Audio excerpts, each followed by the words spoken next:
Howdy, friends and floor heads. Welcome to episode 5 of Mothership. Now, if you have been living under a rock, you may not realize this, but Sean McCoy and his crew over at Tuesday Night Games have just launched the Kickstarter for the first official version of this game. So, what we've been playing is what they called version 0 or the beta, which has been around for a couple of years. Really slick game. And if you have not checked out the Kickstarter, highly recommend you look at it. Some of the stuff that they've already talked about that they're going to make some changes to is wonderful. And it's a whole box set, which for old guys like me, getting your RPGs as a box set is a big deal. So, where are we? We have been through a lot in 4 sessions. So, let's quickly bring us up to speed. Standard drop, transport some religious fanatics to a new colony. You guys got pulled out of hyperspace unexpectedly and unscheduled, ran across a planet with a moon and basically a ring of derelict ships that apparently have also been pulled out of orbit. Some very old, some rather recent. In fact, one of the recent ones was right next to you, which was the Alexis. You went and explored that, found some bizarre sculptures, including a large one in the cargo hold that seemed to be generating monsters. You came across some very large roach-like monsters, and then this big, gaunt, ape-type beast that chased you around the Alexis. Almost everybody got away except for Nick's first character, who had a heart attack. And then you got back to your ship, and out of nowhere, you got pulled in by harpoons to this moon. Once you got on the moon, you encountered a group of survivors in a colony that apparently had to do with a ship that grounded there maybe about 10 years ago, I think is what they said. And you were brought into the colony, and it was made very clear that in order to stay in the colony, you had to do what they called a tribute. And based off of what everybody was looking like and the offer made to you by the religious leader and colony leader, Sister Malta, you need to cut off a piece of your person as tribute to stay in this colony. You were given a day. So by morning, you have an appointment with John the Ripper. And if you show up, you have accepted the tribute and will become part of this colony. And if you decline, we don't know what's going to happen other than you should be kicked out. We finished last episode with a kid who approached you kind of out of nowhere a little bit. You saw him kind of hanging around a little bit. His name was Dean, and Dean seems to be leading some sort of small faction within this settlement of kids, younger ones, first generation that know nothing but this moon. He played for you a recording that he claims came from the planet, and it sounded like a series of transmissions from some sort of military type group that could be on that planet.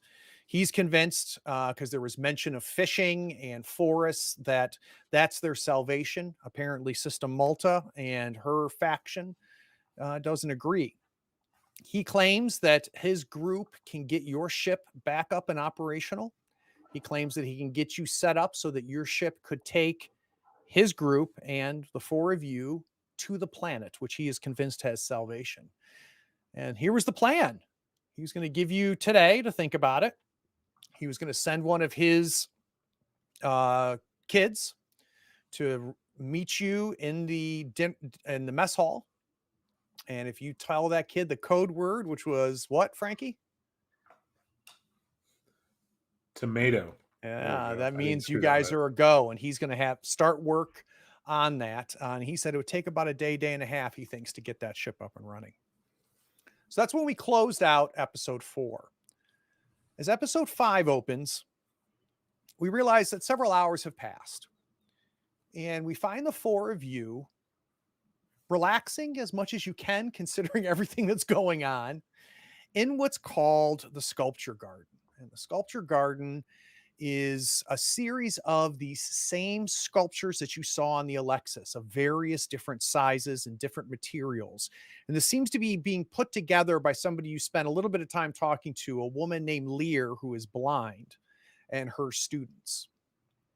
So we're going to fade in from black as the 4 of you are sitting there in this sculpture garden, which looks like a kind of an expanded because it's a mix of steel as well as dug out planetary subterranean. Looks like an old cargo hold from maybe the original ship that crashed here. Now, the one good news is that we are going to go ahead and say that at least 6 hours have passed. So mechanically, each of you can make a fear save to potentially relieve some stress. So Frankie, let's start with you. Can you give me a fear save? Oh no! And does the android affect? Android only affects it if what? He's in the other room. If I'm in their presence. Okay, so it's gonna be at a disadvantage, right? Damn you! I tried to break away from. All I'm doing is standing there motionlessly. You're unnerving. At you. It's not that bad. It's too much already. All right, so Frankie, you failed. So just having a synthoid there is just freaking you out. Arlo, can you give me a disadvantaged fear save? I turn to stare motionlessly at Arlo. A 15 and a 94. That we go with a 94 at the disadvantage, so that's a fail. Major Farrell.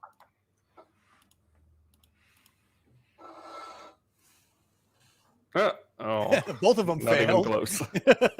And let's see how our android does, Mr. Watts. Well, I'm at 0 stress, so.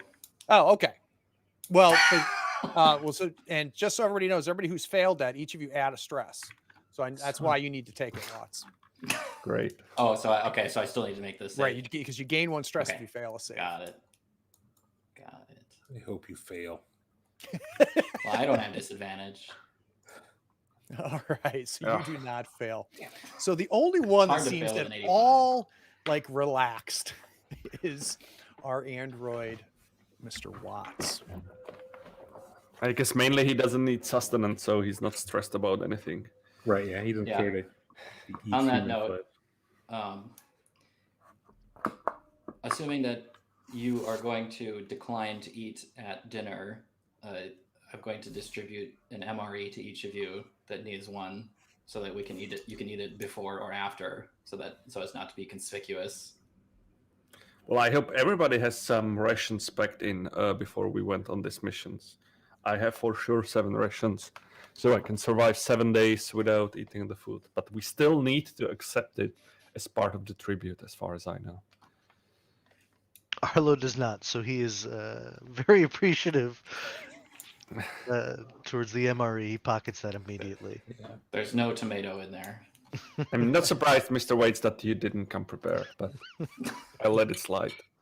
So out of curiosity, because you've had several hours since you've had the encounter with Lear, the encounter with Dean, what kind of discussions or what's the mindset that's happening right now as the 4 of you are kind of dealing with the situation? Do we go one by one to present what's going on? Yeah, we'll start with you, Major Farrell. What do you think is the topics that would be discussed? So basically, Major is thinking for himself. Definitely, Dean is one option to go through with his plan, but we need to have some other way to do. So Major is thinking, we're going to accept his offer. We're going to go tomatoes on this, but we need to find other ways to help us because he might not be as reliable as we think in the beginning. At the same time, he's considering, okay, we will need to accept the tribute for this plan to go off and to let us, let's say, ponder around and make our plan. So he's thinking about this one as well. And he's trying to find, to do mental exercises to prepare himself for going through this. He accepted that he will need to do it. He's just trying to mentally survive it. And Arlo, how are you reacting to the discussions that the Major's been having? Well, I mean, overall, I'd say Arlo is pretty much walking brain fog right now. He's having trouble making odds or ends of anything. I mean, he's still thinking about the cultists that are floating up in space that he partially feels responsible for. Last session we saw him kind of snap at Marta about the reality of the ship floating above us. So he's not doing well, and he's focusing on things that seemingly don't matter, like these statues and everything else that, not about getting onto that planet or escaping this moon. So that's where Arlo's at. How about Frankie? Yeah, Frankie's in his head, he's thinking there's no way in hell he's taking tribute. But when it comes down to it, he's a little peer pressure goes a long way with good old Frankie. But I think he's looking for contingency plans. Uh, we've got some electronics and we've got some explosives. Maybe even discussing with the major about potentially creating some sort of remote detonator to hold the goat pin hostage for to keep us alive, or other valuable assets that this screwed up group of hooligans on this moon require and need, and hold that against them. Yeah, so the four of you became aware that apparently there is a highly guarded and revered goat pen that's within the compound. You saw the door leading up to it. It was made very clear you're not to go in there. So unclear what's in there. You assume goats, but what's behind that we don't really know, other than it is heavily guarded. So how about our literal voice of reason? What does Mr. Watts think as the major is having these conversations? Well, on the subject of making an explosive of some kind, I have, particularly to get into the goat room, I have hacking, jury rigging, and engineering as skills, all of which sound like they could come in handy with that plan. But as far as my own train of thought, I'm wondering, so Dean has said that if we deny tribute or making tribute, that we'll be kicked out, and furthermore that we'll be confined to our ship on the planet. Not just that we're kicked out of the colony, which is what the group here has claimed. They haven't said anything about like making sure that we have to go live on our ship and not letting us leave. And furthermore that would make it impossible for his group to be able to repair the ship to get us off. So we can't just decline tribute and still repair the ship, unless I could be working on that with those skills as well, but I don't know how far that would go. But might be worth considering. And then the other thing is that like I wonder if we all, like, if it would be sufficient for some subset of us to accept tribute. The others are kicked out, but maybe the amount of guards that they put on the ship would be reduced if it's not the entire group. Like, as an android, I'm less fearful about this tribute because I don't have like pain reactions or anything like that. So it's possible that like if I accepted tribute, maybe one other person, the other two could get out and be confined to the ship. And I don't know. I'm trying to think of a way to make that work where we don't all have to give up something. Or if we just give them Arlo. Just be What if careful. we give them one whole person? Also, be careful with the tribute because goats might be like a cover name for blended android parts. So yeah. Also wondering if goats is literal goats or they're a collection of greatest hits of all time. So the four of you, pretty much by the general populace in this settlement, have been ignored and avoided, except for you came across, Guard Stevens and a couple of the other people that we've talked about. And as the four of you were sitting in the garden, every once in a while somebody would walk by. You guys obviously would hush the conversation that you were having until they passed through. But let's go ahead and start with the four of you noticing down the path approaching you the first person that you encountered when you came to this planet, and that is Colm. Colm is an android, or at least half an android. It appears that his tribute entailed losing both of his legs, and he's being carried in kind of a baby Bjorn by a very large human that he referred to as Verger. And Verger appears to be blind, or at least he's blindfolded and has crudely painted eyes on that blindfold. And as they approach, Colm goes, "Did you take the tribute?" we didn't take the tribute yet. We are deciding, and I believe the time for our decision is tomorrow morning. Obviously, it is to your advantage to gain favor with Sister Malta. I wish to propose something. Okay, we're listening. I believe Sister Malta would be happy if the hands of Lear were no longer able to sculpt. If somehow she was stopped, her hands were injured or removed, or if she was unable to sculpt anymore, I believe that that would bring great favor to the four of you. But I do tell you this, but be aware you would not want to be identified by many in the colony as the ones that did this, because she has quite a following. What favor are we specifically talking about?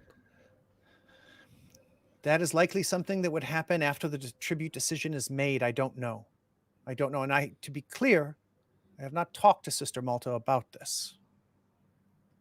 I know that she has discussed it. I have been in her presence as it's been discussed.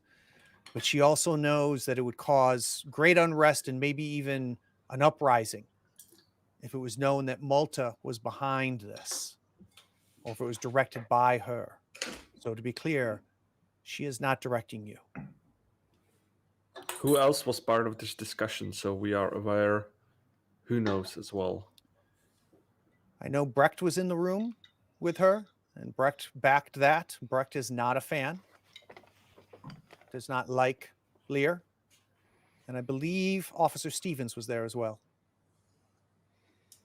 So would you say we could trust them in this manner? That is the sister. Of course you can trust her. And you can trust anyone who follows her.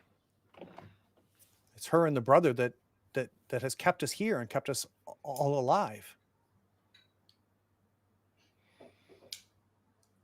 Okay, we will consider it, and when something happens, you will know. Very well. This conversation did not happen. Enjoy the garden. This conversation is happening in the garden. Where's Lear during all of this? So Lear's, you would assume where you met her was not in the garden. Her Where you studio. met her was in her shop, Gotcha. right? In her Okay. studio, or what she's been using. We're as her right in studio. front of her. Right. Hey, jerk! She's blind, not deaf. So An uprising doesn't sound disadvantageous to us in our current position. Colm and I Ver- present Colm left already when yes, you're Colm and saying Verge this. are a step away. Okay. So, well, that gives us two things to do, right? To get a favor and to start a revolution, if I may say so. Another one, it seems that like this community is getting split into more and more factions. As the more people we meet, the messier it gets. Okay, just for the sake of curiosity, what are our options besides like chopping her hands off, which wouldn't be that silent? Do we have some chemical or something that we could use just to consider our options? I think the issue more is less about how we do it and making sure that we aren't no one points the finger at us. I mean, she can't see us if we're giving her some special kind of tomato, if you know what I mean. Arlo looks around, making sure nobody heard that. Trying to work tomato into every conversation. Exactly. What rhymes with potato? Let's play a game. Yeah, Frankie leans in and says, I'd much rather chop off her hands than eat human flesh. So you know where my vote goes.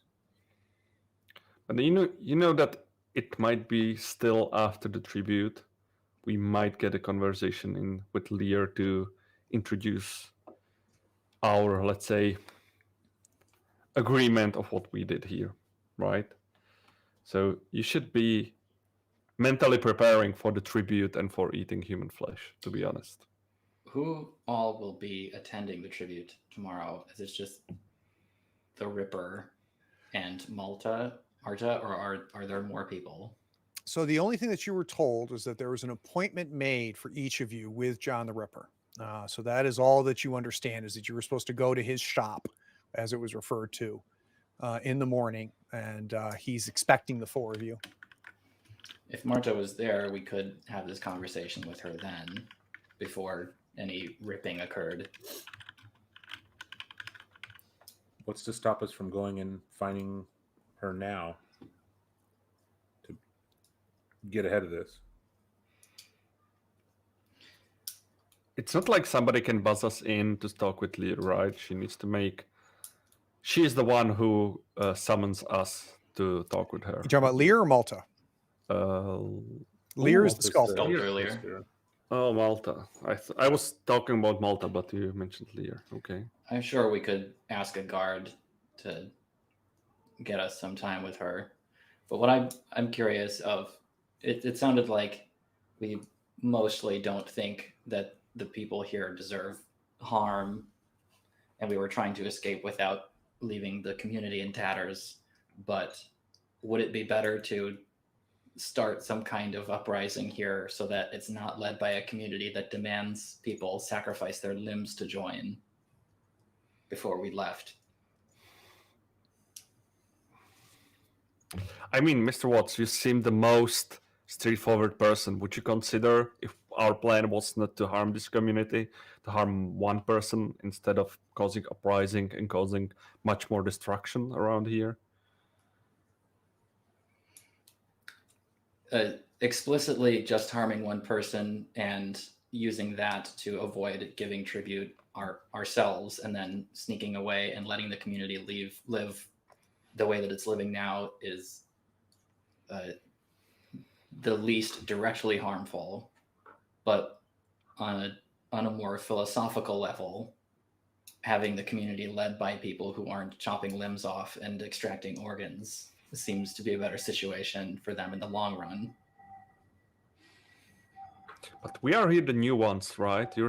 You're saying that we are basically choosing lesser of two evils, but in the end, to make this decision, I couldn't care more. I don't know these people. Maybe everybody is evil. We have our mission, at least to get to the planet, and dare to think about maybe how to get passengers back, get the captain, maybe even jumpstart the ship and get the hell out of here. But with this community, what's all going on here, to be honest, I couldn't care less about them, except for Dean. In that case, we should choose the easiest option for us, the path of least resistance. So as this discussion is happening, time is passing, obviously. You hear a clang, and it's a door shutting, and all of you turn to the entrance of the garden, and you see 5 gentlemen standing there, all in different stages of missing things, but all pretty decently sized gentlemen, and they are closing the door to the garden and approaching the 4 of you. When you say decently sized, would I be able to take one of them?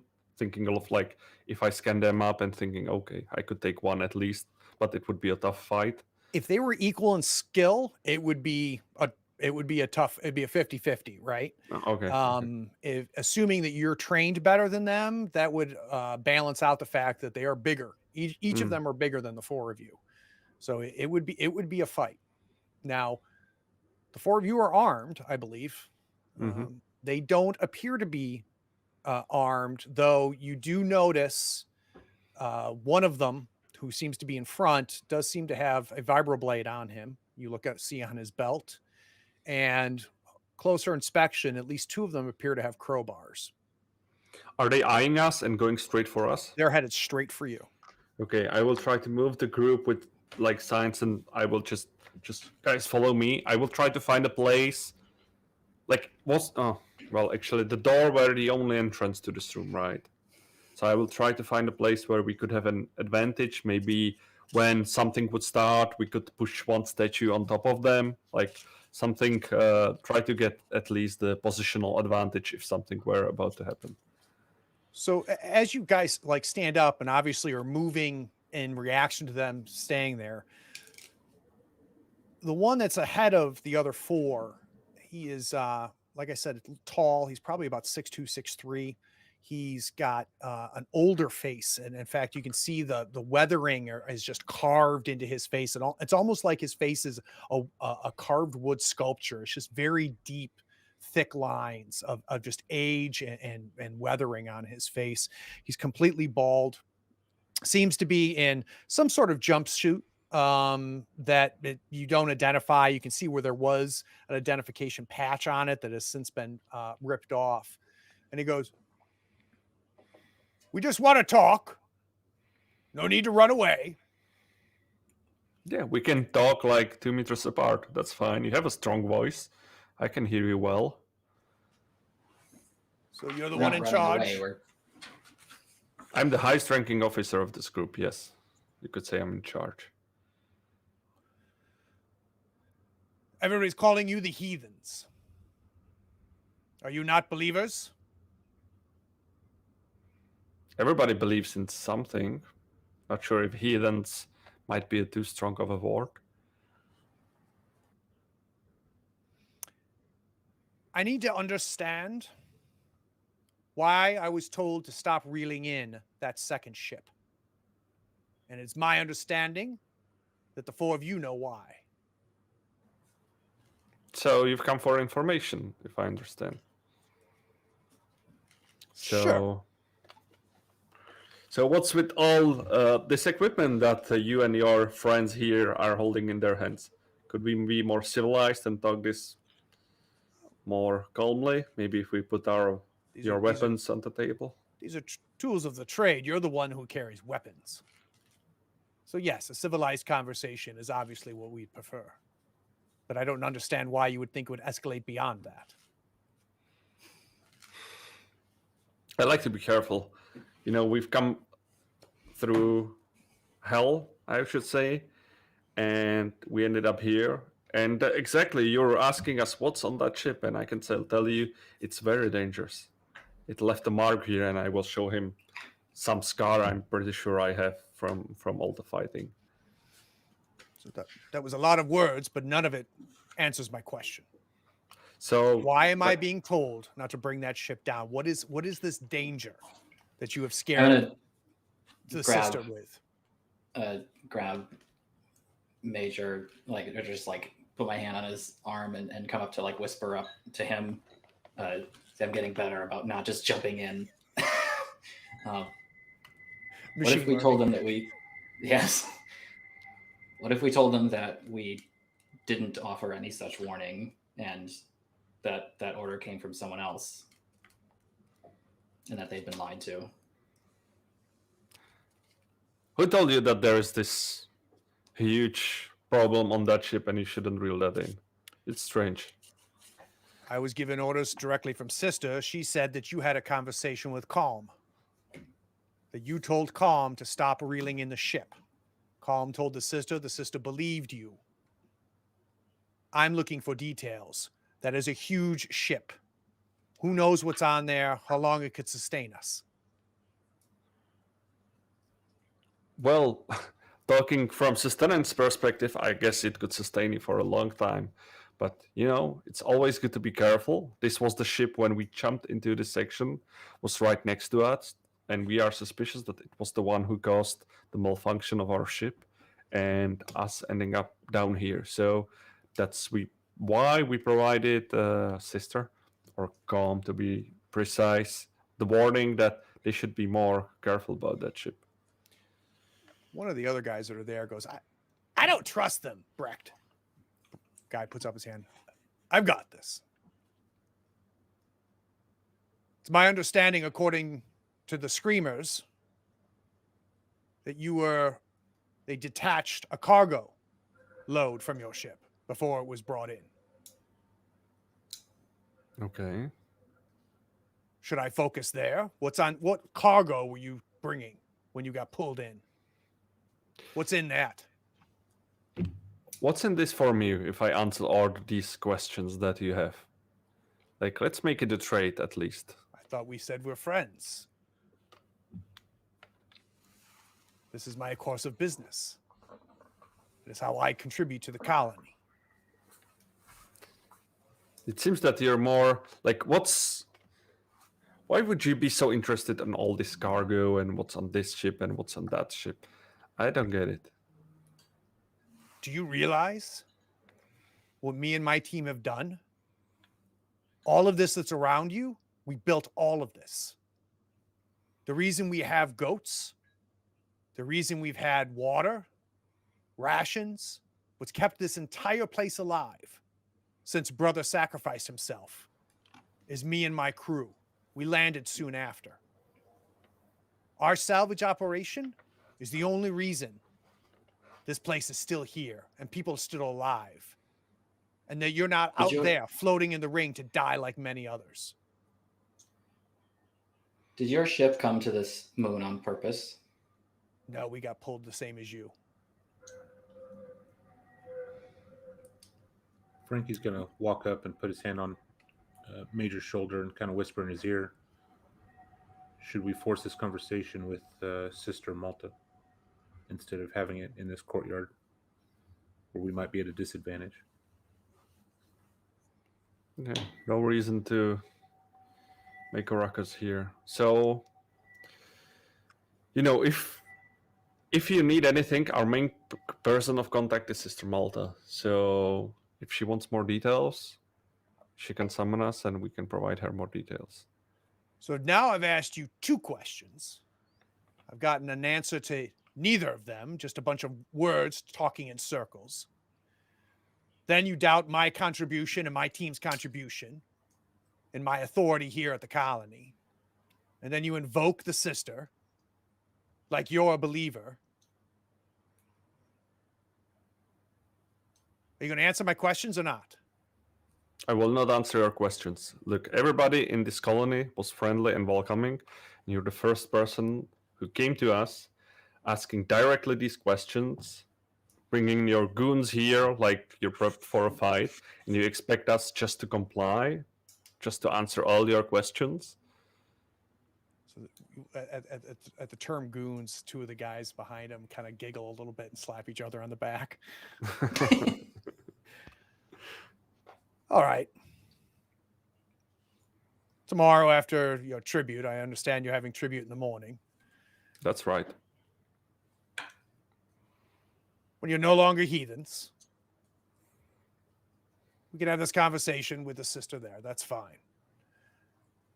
But who owns the synthoid? The name. I recite the name of the company that chartered the ship. I mean, of the 3 of you, who owns the android? Hewlett Packard. None of us own the android per se, but we follow the strict chain of command. So I've got a case of water, which could be handy. Mm-hmm. How about a trade, just for the night? 2 of my boys would like to take the android. They'll bring him back pretty much intact in the morning in exchange for some water. I look at Mr. Watts for a second, and then I look back to the guy. I'm like, well, hold on. This. Let's think about this. Is it one of those, we got to huddle real quick? This might actually be advantageous for me to go and find out what they're doing, presuming that they're that they sincerely mean mostly intact. It might give us a better idea of like what their operation is like and what they're doing. So if you could get a straighter answer about what intact means, it might be worth considering. Arlo's just confused because there's available water right where we were sleeping. So it doesn't really feel like a great trade. So why would you offer this water, and what do you mean mostly intact? Like we have water in the So in two our of my room. guys would take him and have their fun. He'd be back intact. And if the water doesn't interest you, maybe we can come up with something else. Do we have a list of things that you could offer? What is this something else? What are you selling? Get us out of tribute. What's a night with the android worth to you? I'm concerned that he keeps using the phrase "a night with the android." I mean, What kind of information can we get from being a sex toy? That's what we're kind of easy. Yeah. Hold on. Let me make some notes here. I'm gonna take my body cam off of him. let's say we will reconsider. What's a way? How can I contact you if we can make a deal with the android? Will you be at the dining room tonight? At the mess hall? Okay, let's meet at the mess hall then, and I'll let you know what's if you can have fun with our Sounds android. like a good after dinner conversation. After 10 p.m. conversation. So there's some chitter chatter happening between the four goons behind him, and Brech is Are any of them looking at me funny? yeah. It's a little uncomfortable. I don't know, Watts, if you've ever been eyeballed the way two of those guys are eyeballing you right now. So he turns his back to you, and they head back out.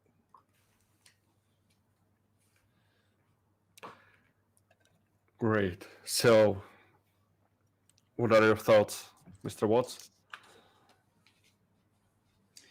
It depends on if there's any worthwhile information to be gained by going with them. And if we can skip past that scene instead of acting it out. Episode 6, 7, and 8. I only need God. one player. Episode titled Wet Naps. So anyhow, we have two things on our hand. We have the situation with Lear, and okay, we have possible trading partner to appropriate some good stuff we might need later. But it seems that everything is timed. Like we can meet him at the mess hall this evening. I guess the situation with Lear we should handle quite fast as well. And last but not least, tomorrow we need to handle the tribute. So you've got about 2 hours until the mess hall opens. And as a reminder as well, that's also supposed to be when Dean's going to send one of his kids for the code word. Returning to the path of least resistance, it seems like the easiest answer is to try to confirm with Marta that incapacitating Lear's sculpting ability would be an adequate replacement for us giving tribute. Because I would hate to do that prematurely and then find out we still had to do it. You got 10 credits for this. Yeah. Oh, damn it. I'm thinking, okay, let's think also about the tribute. What tribute we could offer that would not incapacitate us for a month or so. They mentioned that Ripper is a skilled person, but if we go this way, that's the most straightforward way for us. If everything else fails, we might need to go through this. Otherwise, we die on the ship and we lose contact with Dean. So, can we have plan in this? Maybe if we could choose a tribute, what we should give out. Do you have this information? Or, yeah, Mr. Waits, you're the botanist, right, of this group. Maybe you know how the humans work as well. What organs or something we should give that would have the fastest recovery time? I mean, we're seeing people without limbs here. I mean, all the useless organs in our body are the tiny ones. The appendix is like this big. I don't think it's going to be very useful to them. It's also assuming that it's even up to us. Right. Yeah. I mean, maybe some shoulder meat, but this all sounds horrible. I don't even want to think about it. Yeah, because I'm thinking that might be our part of the bargain, right? Like night of fun for a pick your poison deal. What if we try to leverage the crazy big bugs on that ship coming in as being potential food?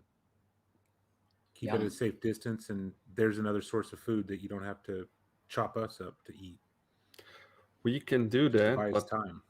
if All we we need is time. unleash mayhem on this colony, then Dean might not have enough time to fix our ship. I'm afraid. I believe he Well, needs 2 days.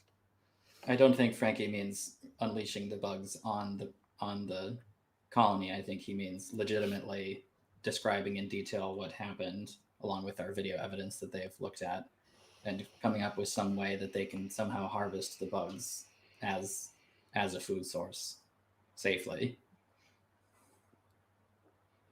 But we don't know when they pull it down. We don't know what happens. We don't know what mayhem it might unleash. You were not here. We were there with Mr. Belfoy, and If we can confirm it takes 2 days for them to bring it down, it doesn't really matter. We'll be off this moon. you're thinking 2 days to bring it down, and for us 2 days to repair the ship. Yeah, we just need to buy time. I can't Does shoot it? without an arm. Does it take 2 days? I missed that. Maybe I don't know. I Took don't like know. 6 hours for them to reel us in. Yeah. You guys went from orbit to planet side in about 5-6 hours. Yeah, so Another thought: if we decline to give tribute and we go to the ship has a functioning weapon on it. If they send guards on foot to watch the ship, I don't think that if we were safe inside, there would be much of a fight. According to Dean, they have no interest in fighting you. All they have an interest in is isolating you. As a reminder. But if we need to remove the guards in order for Dean's crew to come and repair the ship, or possibly find some way to sneak them in that isn't under surveillance. yeah, but we would be fighting like, to be honest, 2 of us would be fighting this whole bunch of guards that would be guarding us, and I don't see that as a strategic option, to be honest. I'm Has already anyone ever seen Home Alone? So I need to get a sense. Is Frankie and Arlo just letting Watson, the major, figure this out, or do we have additional thoughts coming from the 2 of you gentlemen? And it's fine if you don't, right? Right. It's fine if Arlo is just going to go with the flow, or same with Frankie. Frankie's made up his mind in his head. He's not paying tribute. I'm not participating. And if it comes down to it, I woke up alone. I'll stay alone. Arlo was about to present Plan C.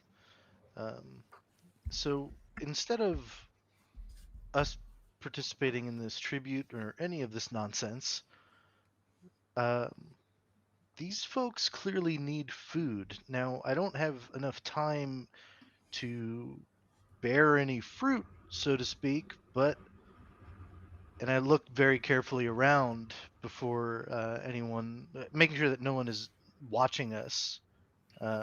Is that group still there, or have they? No, left? you guys are. The entire garden is empty. Okay. And I guess Leary's not watching us anyhow. In both pockets, I have one pocket already with that germinating seed, and the other with the rest of those tomato seeds.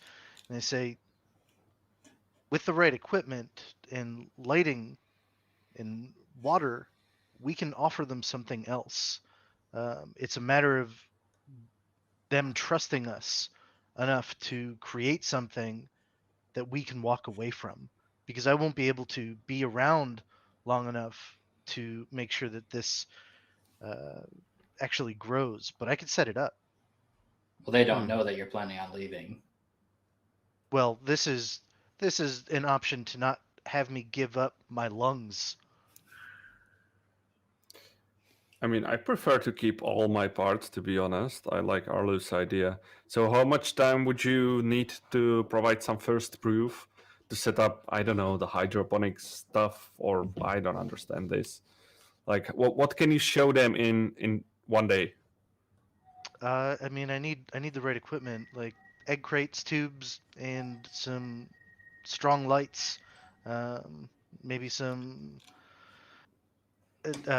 What's the humidity like on this moon, right? So like he's trying to break all this down. Like I need regular sustaining water, and he lists out all these varying systems. I should be able to jury rig some of that. And we should be able to get something off our ship, right? Most of the equipment might still be there. How far is our ship from here? About quarter day, about 5 hours.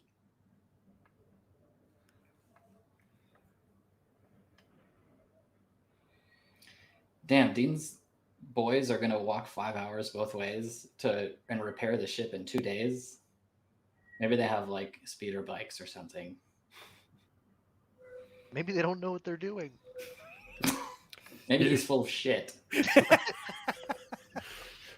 Or you know what DMs are doing with smartasses in these games. So I figure we got about 90 minutes until the mess hall opens. So at this point, Okay, Arlo's so- already kind of creating like a list of things that he might needs, and he hands it over to Watts. Various tubes, lighting equipment, recurring water system, some things to create that sort of thing. Or we could trade this in with our friend for a night of fun with Android. That's the other option. It saves some time, I guess. Well, We not also- for Mr. Watts. We also want to be careful on how much information we say is actually on our ship. when Exactly. We're hiding the fact that we're trying to fix it and get off this moon. But giving the idea, exchanging, we could say like we're providing one-time tribute to like a permanent tribute that they could harvest. I don't know how often you can harvest these tomatoes, but I guess it's more than like one lung. So is there Or- any place we're going to go? Anybody we're going to have a conversation with, or are we going to cut to the mess hall? And we need to agree what we're trading with, or if you're not trading at all, then we can cut to mess hall, I think. Let's try to trade the information and the setup for the tomato plant. And then as a backup, are we going to bring up the fact that that we are not That we totally are willing to against break some wrists. cutting? Yeah. Do we want to? So does that mean you guys are going to go try to talk to Sister Malta? Yeah, so do we need to talk? Yeah, let's try to get audience with Sister Malta. Are we good? So So the four of you leave the garden, and you have no trouble tracking down the security. And immediately they radio and get in touch with Officer Stevens. Officer Stevens comes up, and you explain that you need to talk to Malta. He says, I can take you there. I can't guarantee that she's taking an audience right now. But you follow him through these tight makeshift corridors, again, just uncomfortably, the entire place is just this uncomfortably claustrophobic area. Again, as you're passing by just regular populace, they're not making eye contact with you, kind of turning away. They don't have an interest in really interacting with you. He takes you back past the dining area where you originally met Sister Malta to a different section. And there's two guards, which of course obviously let him and the four of you pass. And you go through a series of hallways, then a tunnel, a dug tunnel, that then takes you to another area where there's a door. And as you're approaching the door opens. And your friend, Brech, and his four friends step out of there. And the last guy slams the door.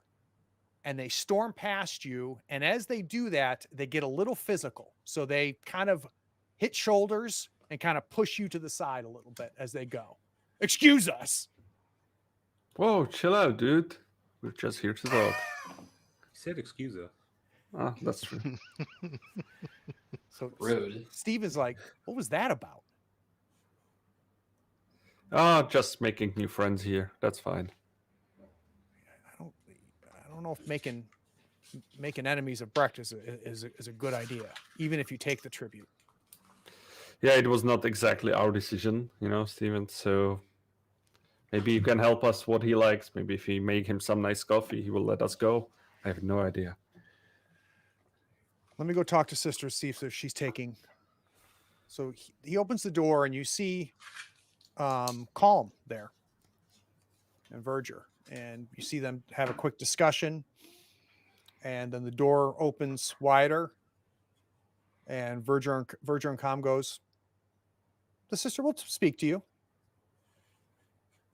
Stevens Okay. walks away. So we may proceed to enter to talk with her. Is it just 4 of us and her, or are there some guards around? Like Colm is still There's here. still the 2 guards. Stevens walks away. You've also got Colm and Verger in there as well. And as you walk in, the room at some point was obviously a part of this ship. And it looks like either the top of the roof area was either ripped off at some point or removed, and there's been carved into the underground area, into the actual soil of this planet. It makes for almost a 2-story tall dome area. On the far side, you see Malta. She's sitting on what looks like a bed. But she's sitting on it, and she's got a tray next to her with food on the tray. It looks like similar to some of the corn, like the ground up meal that was presented to you. And she's also got a glass there. You look up and you see paintings that have been almost like cave paintings that have been painted all throughout this entire domed area. And just looking at the iconography, there's a lot of iconography of a male and a female. And then the male seems to be some sort of sacrifice of some sort. There's fire and like the limbs of the male figure at different points are detached as you look at it. And then there's a final one that's right above her bed of a female figure with her arms outstretched and just like light behind her. And, have you already made your decision? Well, we will give you the decision in the morning, but we were more thinking about. Well, we have a thing to discuss with you, but I'm not sure we need the presence of everyone to hear it.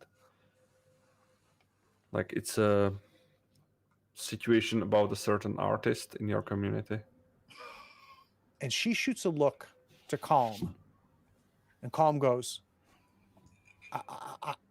I said nothing. I said nothing. And she turns and looks back to you, and she goes, anything that can be said in front of me can be said in front of Colm. Very well then. It has come to our attention, or you might say we overheard, that if something were to happen, and we might be the group that might initiate that something, we might come to some kind of a deal. If that situation would occur, nobody would know who was the author of that mishap. Damn it. Getting tied in too much. So I'm sorry. I cannot. I think, unlike everybody else on the stream, I understand what you're talking about. So she looks and she goes, I understand, but I think there is confusion here. The tribute is not a trade. It is a commitment to be part of who we are. So it's not an A or B. Now, trade and commerce is something that happens here all the time. So yes, we can have those discussions once you become a part of the colony, but you seem to be mistaken about what the tribute is and what it represents. Could we have more, if let's say we would postpone the decision on the tribute. We're just getting to know all the friendly people around here, and it seems real important to get to know everybody who is here to make our commitment to this cause.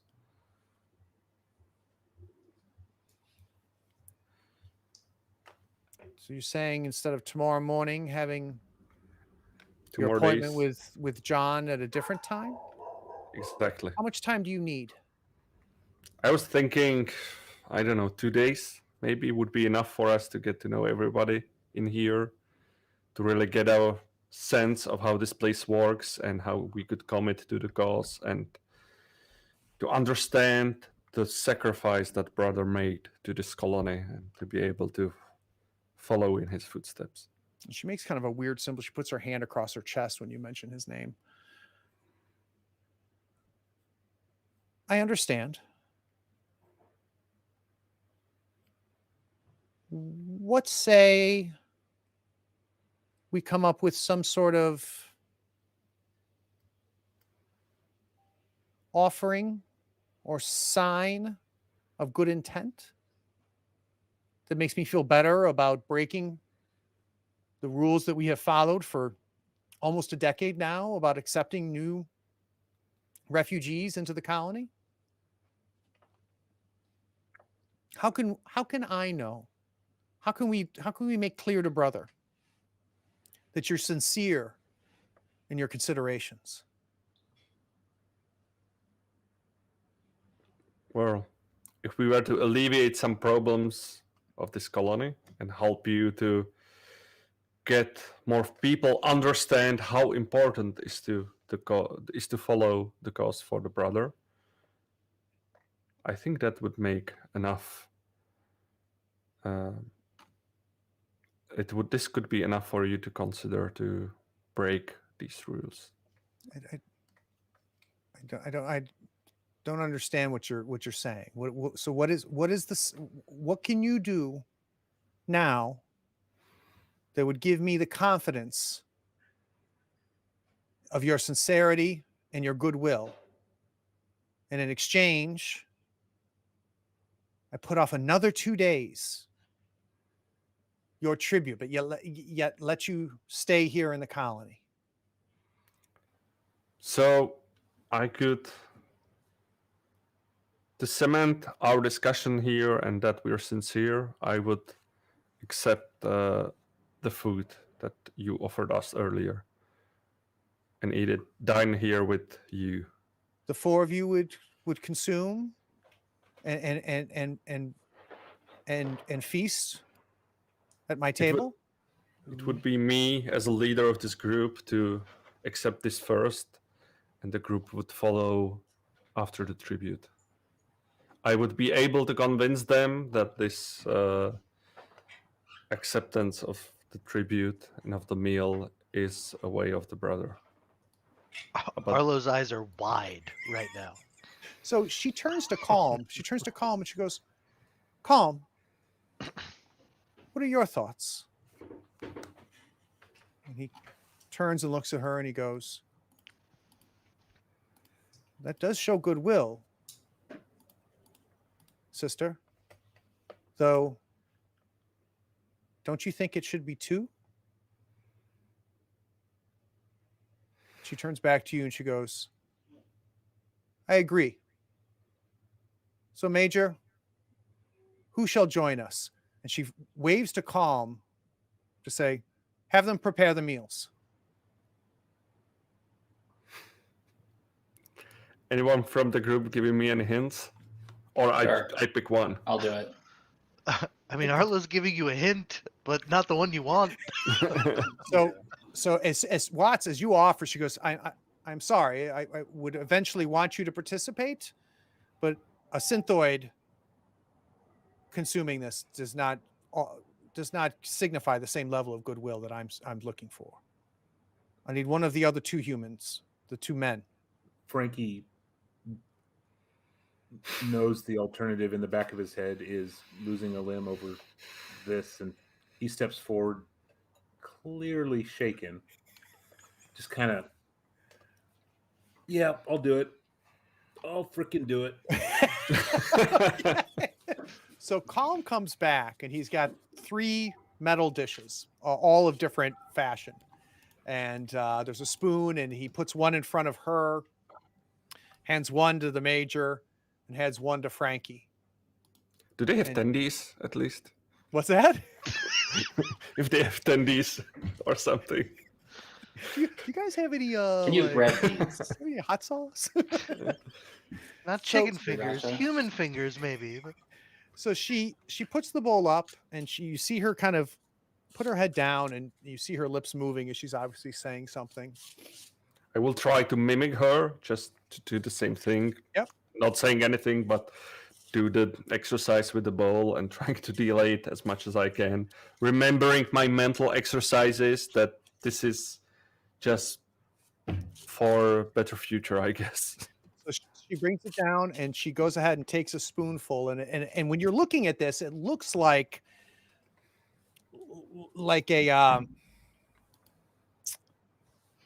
a really chunky meat sauce, like a chunky Italian meat sauce. So it's got obviously a considerable amount of meat texture in it. Some sort of glaze that's got kind of a brownish color to it. It smells fine. It doesn't smell bad by any stretch of the imagination. You can't Fine. can't quite place what it smells like, but it doesn't taste distasteful. And she takes a spoonful and she bites. So as she is doing the bite, Major will continue and he will try to, I would say, run through it. He will not hesitate, just try to get it over with, and just follows up with a mouthful. So you eat it I eat it. Yes. and swallow. Yes. Frankie? There's going to be a big disclaimer that I'm going to say to Sister Malta. I apologize for my reaction, but I will do what I need to do. And it's So I actually need 1, potentially 2 saves. So let's start off with a sanity save. and this is where Frankie dies. So sanity, Drops. Android, get out of this room. I need this Android out of this room right Sanity is fine. It's we fear. have now. disadvantage. Fear. So sanity is normal then. Yes. Sanity is fine. But I am still standing there staring at you. Oh, Okay. that hurts. So that's 1 stress for each of you. Yeah.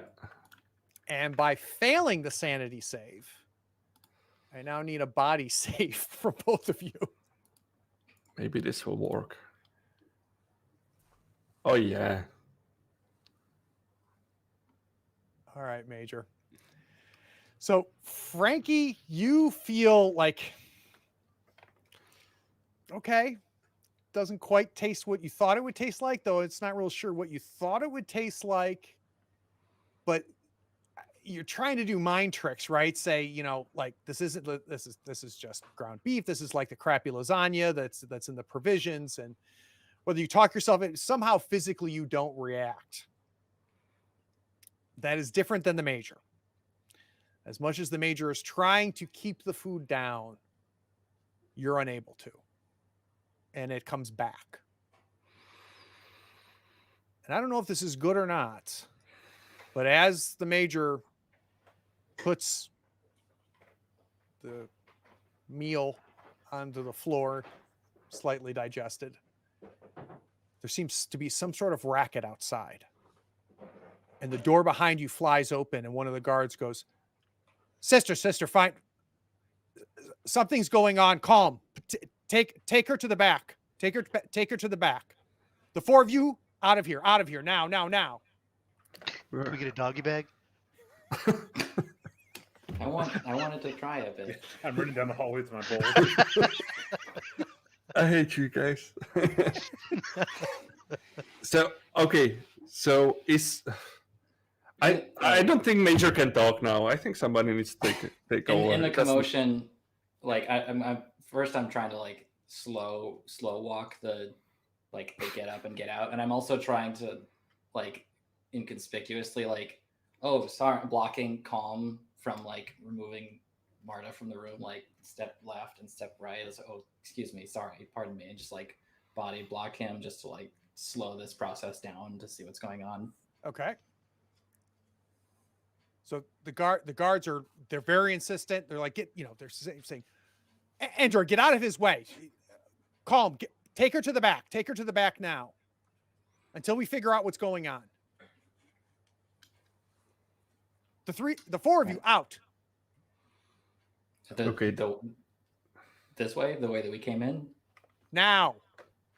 Yeah, the major tries to hold his basically. Yeah, he holds his stomach, lean forward, and just trying to walk out in that direction, I guess. Yeah, So I'll help him. as soon as the four of you get outside, they close the door to her sitting room, bedroom, whatever it was, and you can hear it lock on the other side, right? And as soon as they understand that is locked, the guards take off. Major You is hear all just kinds of commotion Behind. and like lots of movement, lots of voices happening that way. Major is like, I was about to ask for extras, damn it. Let's go. I Weapons asked ready. Major. I've pulled the- my SMG to the front pouch, and I've got hand ready just in case something crazy happens. Yeah. I'm still focused on kind of the meal, so I asked both the Major and Frankie. So did it taste like eggplant or? Just shut up, Arlo. Frankie's got that big, beautiful beard. He's going to pick some of it out and give it to you. No. Okay, let's Let's go go. see what's going on. Yeah, let's go carefully to where the commotion is, with the I guess finger on the trigger. So you guys head towards the commotion and you realize that it appears to be centered where everybody's going to and some are fleeing from. It appears to be the garden. Can we see who's going there and who's leaving? Like, are the goons going too? You don't see Brech and the boys. You do see some of the security, and they seem to be trying to work their way through to get to the garden. And there's people, like, you can see people trying to look in the door, and then some of them, after they see it, are working their way out. And to be clear, like, the people leaving aren't like running in fear, right? But they're like trying to get away at the same time and try to work their way out of there as well. And you hear closely, and you can hear some yelling, and it sounds like Lear coming from the guard. I will try to ask nearest guard. What's happening here? What's happening here? Why is everybody running there? I'm nobody's told me yet, and he's working his way through the crowd with you right now. Like, these are close hallways, so this is not an easy process. As he's working with you to get closer, he goes, all I know is that Lear called for help, and people are freaking out, and I don't know what's going on. And he's just working his way up. Nothing about people's heads being attached to the statue. And there's no discussion happening about what's happening in that room yet. Are we That's able just to get shoving there it like double time, faster than the guard, or we just need to follow the flow per se? I think following the flow, and you get in there, and you're able to look in the door, and it's hard because you've got the security bodies there, and people are moving, and you hear just a wailing happening from Lear, because you recognize her voice, and you're kind of like trying to look, and people are working their way out, and you see some of them are the students working their way out, and before you can get a view of what the hell's going on, you see Lear come over, looking over, or not looking, but presenting herself over the shoulders of one of them, and she says, "Are they here? Are they here yet?" And the security guy goes, "Yeah, they're here. This is them. This is them that caused this." And then that's when things kind of break enough, and you recognize one of her students, and it was somebody she referred to as Micah. It was a younger boy. He was one of the sculptors, and he's kneeling with his head touching the sculpture in the center of the garden. Let's go to break. We'll be back in 10. Howdy, friends and floorheads. It looks like you're enjoying this. Well, if you are, can you like, follow, and subscribe? Hey, did you know that we have a podcast devoted to everything tabletop gaming?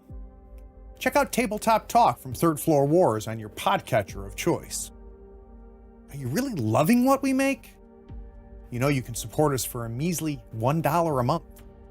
Look up Third Floor Wars on Patreon or scroll down for the link. That tiny monthly support helps me make more content that you'll enjoy. Anyway, sit back, relax. The show will be back in a few. Enjoy.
right, welcome back. So the crowd breaks up enough. Lear is accusing this to be you're responsible for this.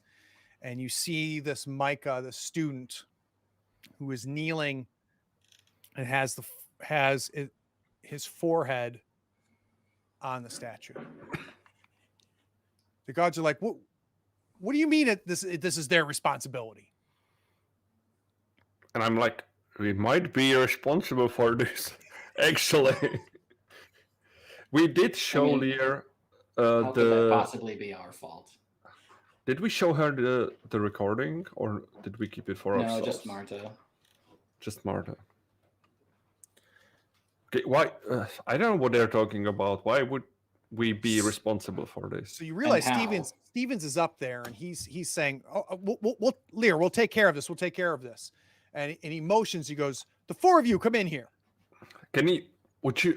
Is that person looking like he's injured, or is like half of his head inside of it? Really, you only got a glimpse, right? So, and it's kind of all you could just tell is you could recognize who it was because he had very distinct, like kind of a strange haircut, and you saw him. You just see him touching the forehead. Okay. Yeah, I'm going forward. I want to see Stevens. Yeah. Because I didn't get to see this in person on the Alexis. Yeah, and he motions for one of his guys to kind of control Lear and kind of take Lear off a little bit. And he turns to you, goes, "Go look at this. Why does she think you're responsible for this? What the hell is going on here?" Oh, you know artists. And let's help this person. Is he injured? Is he okay? Like, can we give him some first I'm not aid touching him. Why? Like, I'll touch him. Go look.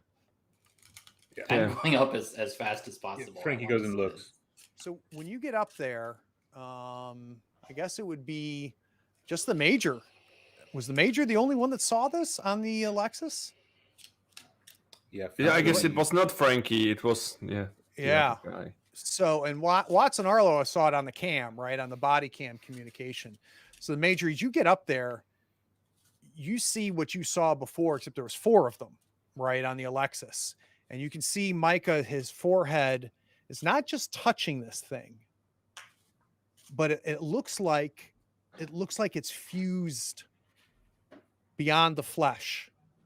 It's slightly embedded, fused. Okay. Yeah, and you can also see his eyes are open and like darting, right? So he's not dead. He's not asleep. He is there, and his eyes are moving as it's touching this thing.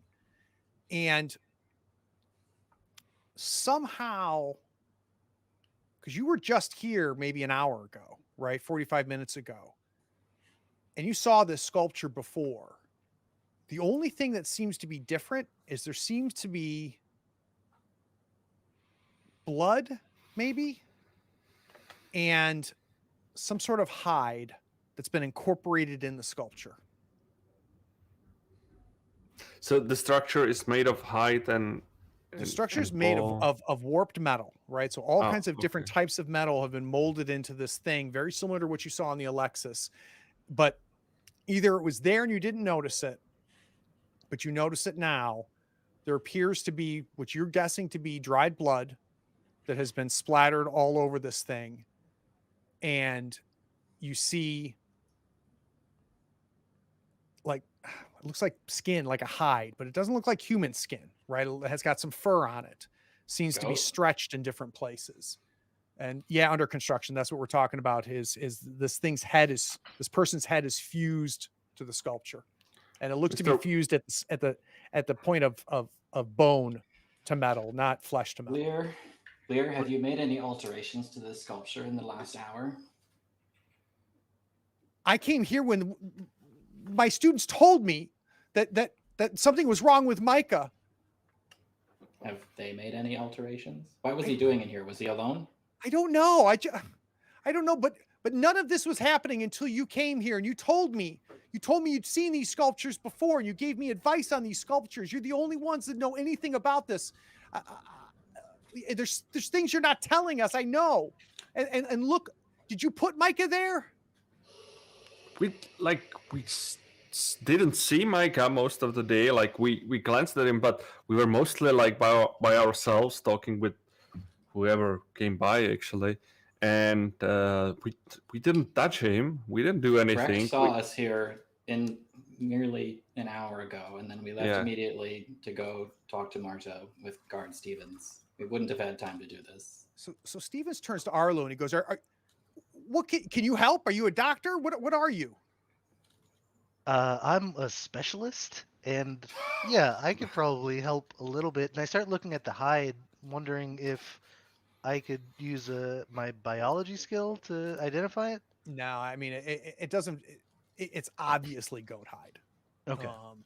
Between it doesn't take too much to figure that out. So there's no need for a roll or anything. You're 99% sure that's goat hide based on the fur and stuff. At that point, I point that out. Aren't these protected? Like as far as I know, no one could get in and hang out with these goats. Someone clearly did this to the goats. We don't have access. So what makes you think that we had anything to do with this? Stevens listens to you and he goes, that's a good point. And he turns to Lear and he goes, "You've only been given ground up bone from the goats that we've used. Nobody's ever given you skin. No one's ever given you blood. Where did this come from?" And Lear, "I don't know any of this. I've never used goat. I've never used goat in any of my sculptures." Stevens, I think it's clear. We should lock this room down, and we should look at the cameras to see who would take the skin that is sacred here and apply it to the structure. Like you need to start investigation and put some people on it. Like this is important, or it might repeat later. So he goes over, and you see one of the cameras up in the top corner, and you see him reach up, and he kind of clicks a thing, and he pulls the camera off, and he goes, "You guys are coming with me to watch this." Yes. So I guess we are. Yes, I would also like to see this. By the time his group has kind of cleared things out a little bit, and he takes you to the room where you sat with Dean. If you remember correctly, it was this room with all these electronics, right? Where he played the communications from the planet, right? Exactly. So he takes you to that room. And you get there and you see he pulls some equipment out. He pulls some sort of USB type object outside of the camera. He plugs it into something else. Kind of a grainy screen comes up, and you watch the footage. And he's scrubbing to try to find it. He sees the incident and discussion between you, the four of you, and Brech. And he stops and he goes, "What were you talking about? Why did Brech close the door? What were you discussing?" I just look at Watts. Yeah. We all look at Watts. That's what we're That's doing. his story. That's a private conversation. Tell me what you guys were discussing. I think they wanted to play Tetris or checkers with the android. You might have some robosexuals in this colony. I hope that Marta didn't find out about that. But that's all that was discussed between you and them. Yeah, just It making new clicked. friends and So Brandishing he weapons. scrubs the video further. He sees them leave. He sees the four of you leave, and he pauses it again. He goes, "Did you go back there at all? If I'm going to keep watching this, did any of you come back here? Because I saw none of you touch this thing. I don't see any of the blood. I don't see any of the hide." no, it was the first time when we saw what you see. What you saw. So probably we returned at the same time when all this happened, not before that. So then he scrubs it forward, and we see a figure. He stops it as soon as a figure enters into the frame. The figure walks up to the sculpture. Takes a second, but it's Micah. And in one hand, you can see a container. Looks to be like about a gallon-sized opaque container. And the other, you see strips of goat hide. And slowly he just starts draping and weaving in the goat hide. And then he dips his hand into this container and just starts splashing blood out of the container onto the sculpture. Did the sculpture on the Alexis also have hide incorporated into it? It did not. I didn't think Not so. that either you or Farrell remember. He then very slowly and deliberately puts the container and slides it under one of the benches. He walks over, kneels down, and puts his head forward. And he just presses his head against the metal. But then you see some sort of orange energy at the point of contact as you see us press his head in further. And then Stevens leaves it running. And he double checks to make sure it isn't paused. And it's not. He doesn't move. And then he scrubs it forward. You see a couple students come in. You see the students leave. He shows Lear coming in and freaking out, making the call.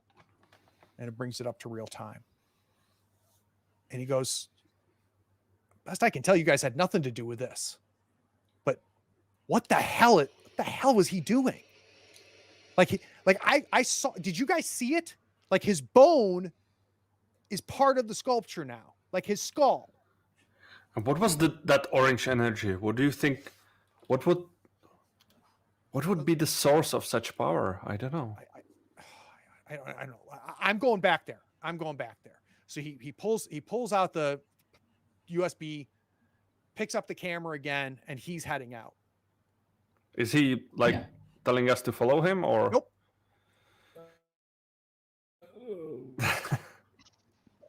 I'd like to search around for something to take. Thinking ahead with explosives and remote detonator, I want to see if there's anything there that might be like a radio transmitter, off-on switch, trigger igniter, something like that. Okay. How much are we carrying out of there? Enough for my my purse, my man purse. Throw a little bit in there, and we're good. So I think you can find wires without any trouble, and then there's just a bunch of electronics. So if you're looking for some sort of radio transmitter, I can, one that potentially could hide on your person, we can do that. Anything else? 2 broke radios and some wire. Okay. Mr. Waits, is there anything you could use that was on your list for that garden of yours? Do you want to Arlo? Yeah. I guess I look around looking for any plastic tubes or lighting. We can have some plastic tubes there, some PVC maybe type tubes and stuff, and maybe some flexible tubes. I don't think there's any lighting in there though. Sure. But yeah, you can grab that material. It's not really the type of thing that I could easily hide though on my person. So maybe I just kind of wrap the flexible tube around your waist like a belt. I'm thinking about just piling it loosely in the side because this place doesn't seem organized, right? So that wouldn't really seem all that out of place. So that's all I do is just pile it up to. So we prepare it for later. Good thinking. Gotcha. Yeah, and you kind of hide it with so it's a little bit inconspicuous. Yeah. That's great. That's done. Okay, so what's the next step? Do we follow on the situation, or do we use the commotion to do something else? Well, Major, you saw this before. I don't. I bombed it away. Like, do you want me to do that again? I don't even have my grenades, I believe. Right. Do you think we should destroy this? Well, I have one grenade. We didn't even confirm that it was destroyed. That's true.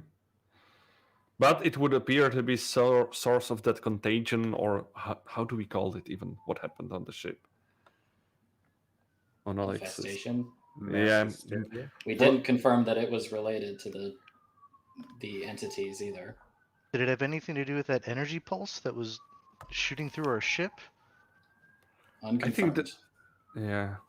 I think the infestation is more connected to the statues rather than the pulse or the energy behavior. That seems to be part of this planet in general or part of the system. But the statues and the infestation, maybe this is how it started. It appears all around us, and we need to get out of here fast. But So the four of you are having this discussion, going through the equipment and stuff like that. And as Frankie, as you're going through that equipment, it's impossible to know how long she's been there, but she's about 10 years old, and you can see her kind of peeking in the door. Tomato. She goes, and you see her run off. Oh, no. Frankie goes, no discussion? What the hell? No, we gotta move. We gotta get off of this planet. This Agreed. moon. Agreed. Mr. Watts, I like your fast action and thinking. Exactly what we needed. Now, if there's going to be chaos in this colony, do we want to potentially just have Dean's crew come and live on our ship for a couple of days and forego the whole hiding and pretending process as they fix it up? We have enough rations to last them all a couple of days. Well, we could do so, but like if there would be guards, but all this commotion happens, maybe there would not be that many. If they're dealing with an infestation here. I mean, like, we could split their interest and maybe they should bring the Alexis down. Maybe we could, we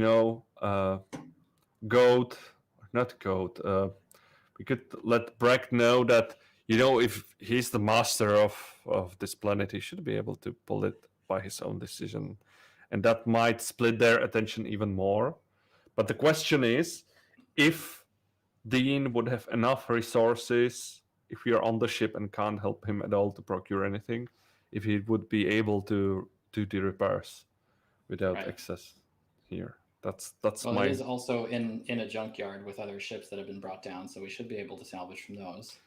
Well, presumably Brech took all the good parts from the junkyard. That's why he's pulling more ships in. You're assuming he's any good at his job. Well, he's survived this long and he has his party of goons. But it's also possible that the parts that we need to repair the ship are not the same as the ones that would be useful to the colony. So the question is, if our dinner gave us a few more days to decide, we could continue here and without the fear of giving the tribute tomorrow morning. So Should the we light, go the back light to the comes, garden and see what's going on? Yeah, let's return to the garden. and you turn to leave, and the door is blocked by Brech. Son of a... Anyone else but Brech? Now, I personally think Brech is great at his job, but And you can see that he's not alone. There's behind him, but he takes up the entire door. I wait for him to say the first word. Which of you went to Sister Malta? all of us. Yeah, you saw us. We went. Our whole group went there. You walked right past us, quite rudely. Our little trade for your synthoid, that was between us. And you didn't run tell off to about her? that. Oh, we didn't tell her anything about the synthoid checkers, if I may say so. He walks into the room and he pushes you, Major. He just puts his hand on your chest and pushes you Oh, physically. don't you even and try? two more doing guys that. walk in. I pull out my rigging gun. Yeah, I don't. Yeah. Nervously reaching for a stun baton that I don't even know where it is on my person.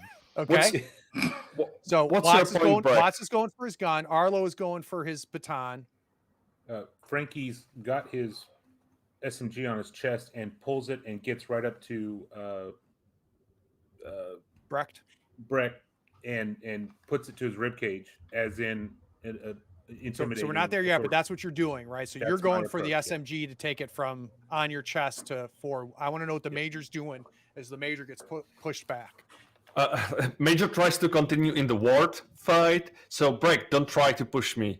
Like, we could make some deal here. Like, if this goes off, it is going to end badly for you. I need 4 Not speed for us. tests. Yeah, sure. Let's start with the Major.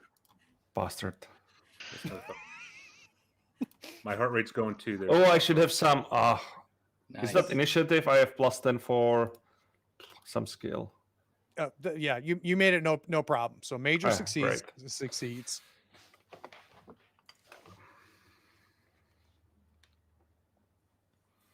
Frankie succeeds. Then we don't care, I guess. Ooh. Arlo It critically looked like fails. an 08 at first. So for those of you watching, so what's happening here? Look at you, Watts succeeds. So the way initiative works Perfect. in Android Mothership speed. is, at least in the current version, we'll see what happens in the next version, is the player characters all make speed tests. And if they pass, they get to go before the enemy. If they fail, they get to go after the enemy. But anytime you roll, if you roll doubles, in this case an 88, and it's a success, it's a critical success. Or in the case of Arlo, it's a critical failure. So what are we doing for a critical failure, do you think, Arlo? I'm guessing as I'm trying to find anything on me, I'm dropping things, right? Like things are falling off of clips. So yeah, the stun baton drops to the ground, I'm guessing, and maybe something else. I don't know how bad you want to make this for me. No, I'm good. I'm going to take you out for a round, so you won't get a turn this round. All right, who's going first? We've got Major, Frankie, and Watts. We've got 3 that have made their way into the room. Brech and 2 goons, and then there's a 4th one who has not made his way in. Watch, They show 'em your ass. have close combat weapons, or are they armed? So you immediately notice. I didn't hear what that comment was. For the best. Said, watch, show 'em your ass. So you can see that Brech has got a vibroblade, right, which is like a really long knife, right? And then it looks like the other 3 have crowbars, and they have them out. Is there like a disarming maneuver or something? It's a combat, so it's a combat check. And if you want, we can make that. If you want to make it a strength test, you could also do a strength test, strength versus strength, if you're going to try to grab the weapon and try to wrestle it out or control that arm. Yeah, I will try. I will try to take my vibe chitty and do like close combat attack. But my aim is not to kill him, just to maim him maybe or take him out, but not to kill him. The other 2 guys I don't care, but I'm fighting Brech now. All right, go ahead. So I should it'll be in combat. But I have close combat skill. Does it apply, or do I press on the vibe chitty? That gives. Is that what level is that? 15. 15. So it's going to be add 15% to your to max. Now, if you on the character sheet, if you click that skill, does it bring it up? If I click that skill, I can roll strength, or I can roll any stat with that skill. Yeah. So you want to click that and then choose combat. But do I roll with the vibe chatty? And I can put the plus 15. I can put it to the mod maybe. Perfect. Let's do that. I have 5 for the other So marine. why don't you add 15 right now? So add 20 to your combat on the adjustment. And That's the best way to do it. Yeah. And I will roll with the vibe chatty, or however it's pronounced. Ooh, Nice. I'm glad that I did that. It's good that you Yeah. did. All right. So then he gets an armor save. That might be hard to resist. All right. So in this case, you succeed and he succeeds. And when you both succeed, it's whoever rolled the highest. So that is you. So you're going to do 16 damage to him. So where are you aiming? For the hand with the weapon. All right. So you go where he's got his hand with a weapon. You come down with your blade and it goes right into his arm, and immediately his blade drops and his hand goes on his arm and he starts backing away. That's Major. What's Frankie doing? Or Watts, either one of you. Frankie pulls his gun. He's already in motion, bringing it up, not wanting to kill anybody, but to assert authority. And I think he's just going to strong arm and shove Brech straight through that door backwards, just bum rush him straight forward. All right, let's do an opposed strength test.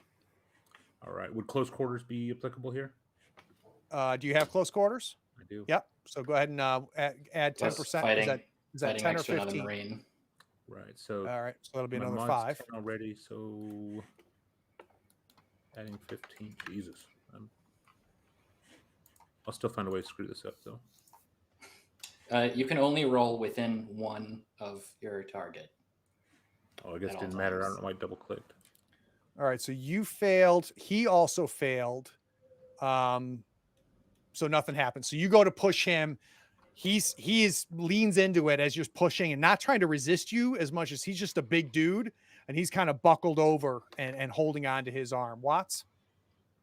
My plan was to fire the rigging gun behind Brecht in front of the other two to to deter them from moving forward so that they couldn't all engage at once. But what does it look like they're going to do now that Brecht is backing up? Yeah, arms are up, crowbars are coming down.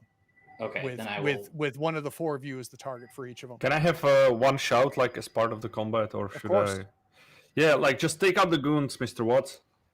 Or take out the goons! Chopping down. The goons. Goon 1 or Goon 2? Okay, then... That's your decision. Yeah. I think Go. I'd like to still try to split them up with the rigging gun and shoot between them and leave the cable separating them. So kind of shoot it into the door jam. Yeah. Just to tangle them up and, all right, stop them all from coming in at once. Combat check. Do you get a bonus from the gun? I don't know how You that click on the works. gun and it'll be in the description.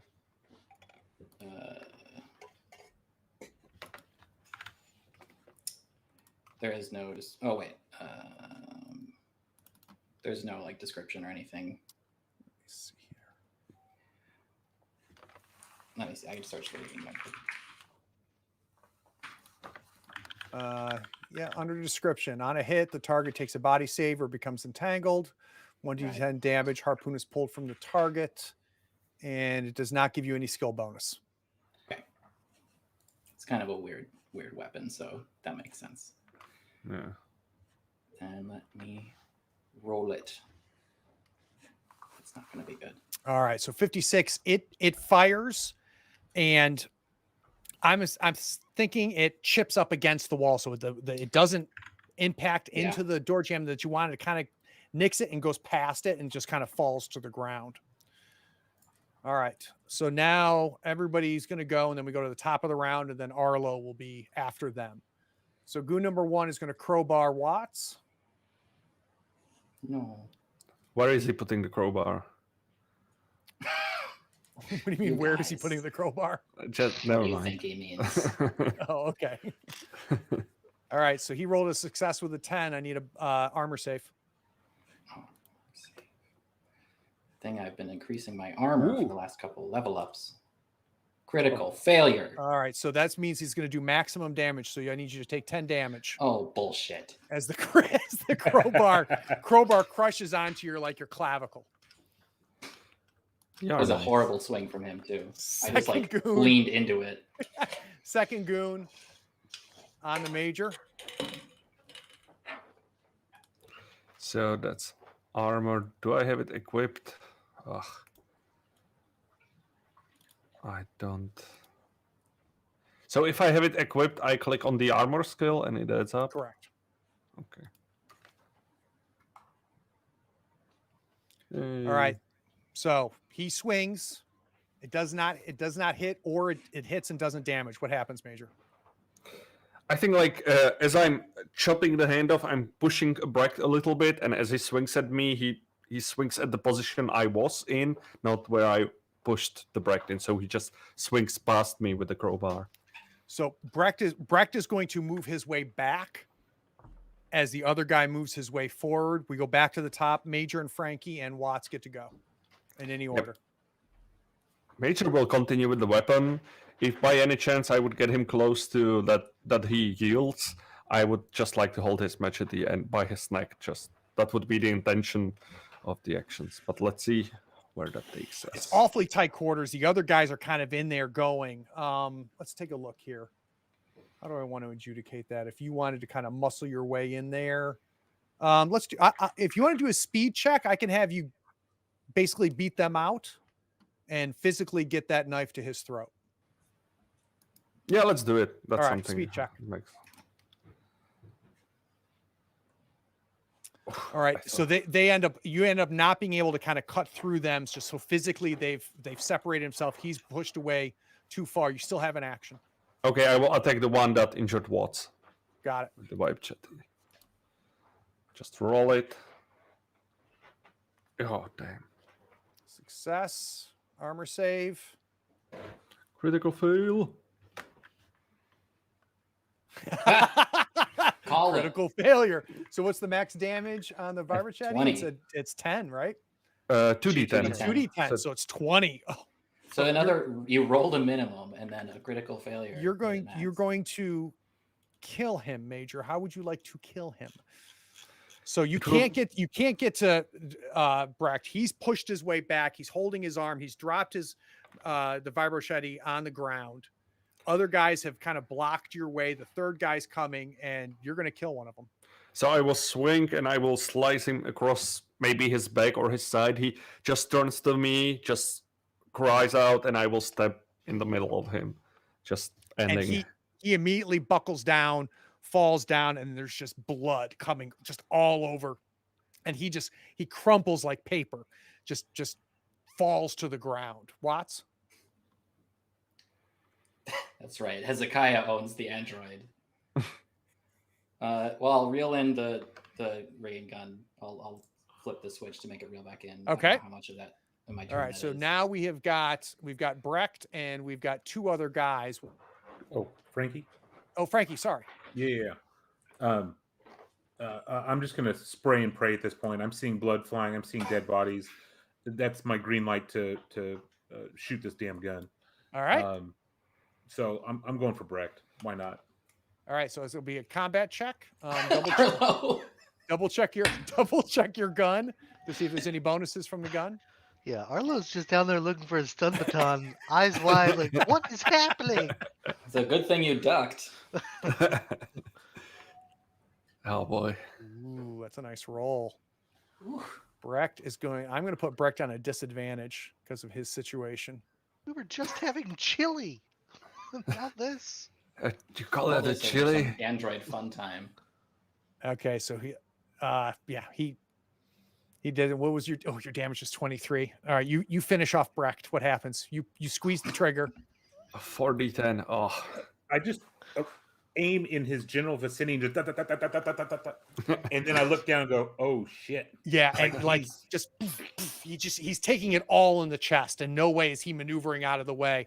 And the bullets press him against the other side of the hallway on the outside, and you just see him slide down. His head is down, and just the blood streaking where his body was as he slides down. I look at my SMG. And a Oh shit! It's RoboCop on just- full auto, and I click it back to single.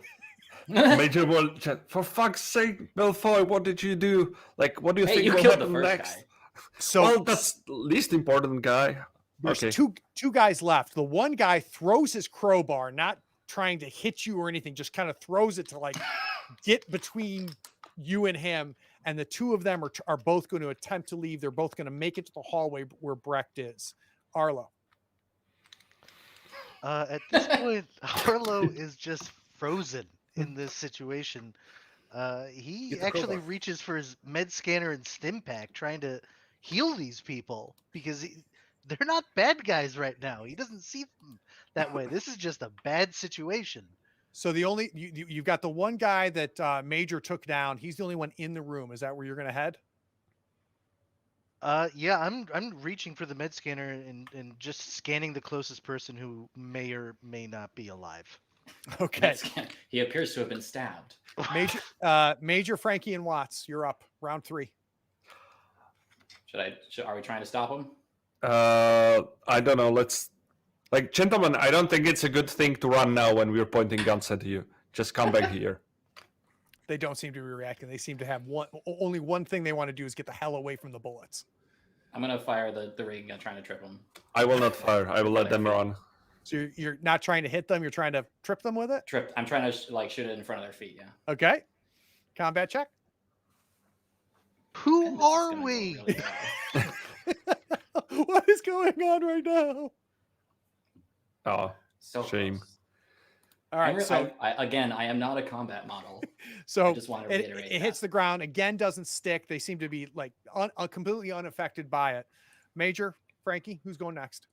Major is not shooting. I'm leaving them to run away. Doesn't make sense. Yeah, I presume they run away. It's the end of the combat, and we try to handle the situation. Frankie? Yeah. Frankie's running after him until I get orders otherwise. So Like, yeah, if I see you running, like, Frankie, get back here. It will make the situation worse. Okay, I came back.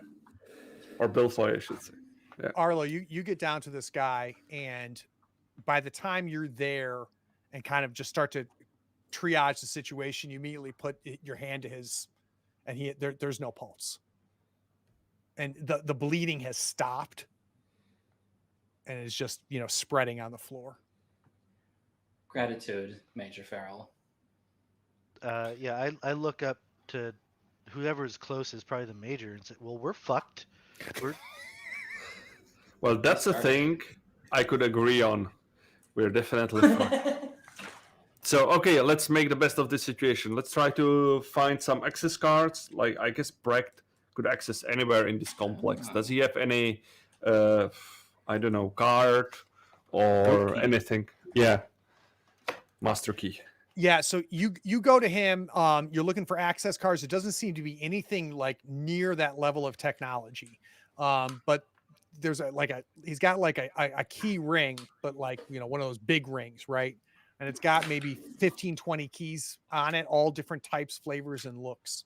But nothing with like an access card. No, I take the keys. Is one of them marked as goat? There's none are marked. Is any of them shaped like a goat? No. If you put 4 of them together, do they spell goat? Okay, I believe there will be reinforcement soon, so we need to make our way out of this complex. Any thoughts on our approach, Mr. Watts? Maybe you have the blueprints of this place in your head. We should be able to find. Watts knows exactly how to get from here to the front door. In the safest way, I guess. Not like to go through the middle, like, hello there. Seems like the place is in chaos at the moment. But are we sure that there will be reinforcements? They didn't seem to be. They seem to be starting a fight out of a grudge, not out of orders. Well, Yeah, so Brech only about 15 seconds have passed, and there was gunfire, and it was exceedingly loud. That's fair. Okay. And Yes, Brech then- is dead, and who will they believe? Us or the guy that is pulling the ships for the last, I don't know, 50 years? Well, I doubt they'll believe him because he's very dead. But yes, I can lead us out of this. Is there out any of the cameras compound. above? We can take off the wall so they can see that we No were in cameras. self-defense. Damn. Then let's grab. I guess we don't need those tubes anymore. Yeah, let's leg it then. Let's go. Let's go away. Maybe Brech's place might be a good idea to. Well, maybe I'm not. gonna Well, grab the crowbar though. Okay, you grab a crowbar. You guys I take the keys and let's go. should we hide the body? It's just laying right here." There's no time for that. If Where's they're the coming tribute at the sound of bucket? gunfire. Where's the tribute bucket? We can Dexter. make a deposit. So you guys get to the hallway. Left is where you came from. That's towards the garden. Watts, immediately you say this way, take a right, and you work your way through the hallways, following Watts. There is commotion. There are people headed towards the commotion as you're going. No security or anything. Nobody's paying attention as you weave your way out. You get to where the main area was, where the decon section was. You go up the series of steps that led to that. You get to the main cargo door, and you have no trouble pulling it open manually enough to get out. I guess we're leaving. Yeah, we get out. So you mentioned our ship is like 5 hours, similar to Brech's the scrapyard. You don't know where the hell. I mean, you have a general idea of where the scrapyard area is, but you have no idea where Brech's compound is. Okay. Or if it is, or does he live in the ships? Like you don't know what his situation is. Is there any high ground where we could possibly get a lay of the land? It is flat as flat can be. And it's like wreckage or anything now? No, that's more towards where you came from, right? So you were Might pulled as- down. You were pulled down at kind of the edge of this salvage yard. Might as well head that way then. Yeah, let's go that way. We don't have any other landmark to go to. So it's dark. It's cold. As you step out, the wind is just pounding at you, and we see your clothes just like flags just flying in the wind as we watch you like walk away from the colony, and the camera pans back and fades to black. We'll be on the other side of the credits. We'll be right back.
All right, we are back. During the credit sequence, there was a question that I want to actually ask, and the question is, why is Arlo still with these people, and like what is going through Arlo's head? And before you say that, just for everybody in the chat, if anybody has questions for the cast or for me, just pop it in chat, and we'll cover it now. So talk to me, Kyle. What's going on right now? Well, I mean, he's going from brain fog to extreme doubt to everyone around him, but ultimately it does boil down to the devil you know versus the devil you don't. He's been on the crew for so long. He's probably known Watts for several years at least. Major, I don't know about quite as long, at least for a year or two, I think. Yeah. But yeah, like these were in his eyes at this point still decent people just trying to survive. And then on top of that, like the things that were happening to Lear, he in a weird like fascination / horror way admired what she was doing there. Does seeing that what Micah did change that at all for Arlo, or how did that impact Arlo? Yeah, that's still kind of a shock to him. The camera footage from a while ago probably was too blurry for him to really get a firm understanding of, but seeing it face to face right then and there certainly changed things. But there's no way he's had time to kind of digest that. He just saw two potentially, at the very least, neutral people die in front of him for pretty much no reason at all. You guys are really lucky that I'm a crappy game warden, because I totally should have had all of you do a panic check when you saw Micah's forehead attached to that thing, and I completely blanked on that. So you're welcome. So we under Plenty construction of time to panic out here in the cold. Yeah, under construction paints in the chat says he or she says, I don't know if I saw the Brech situation resulting in having to boogie out of there real quick. I'm getting the impression that under construction paints thinks this was inevitable. Do you think it was inevitable, DZ?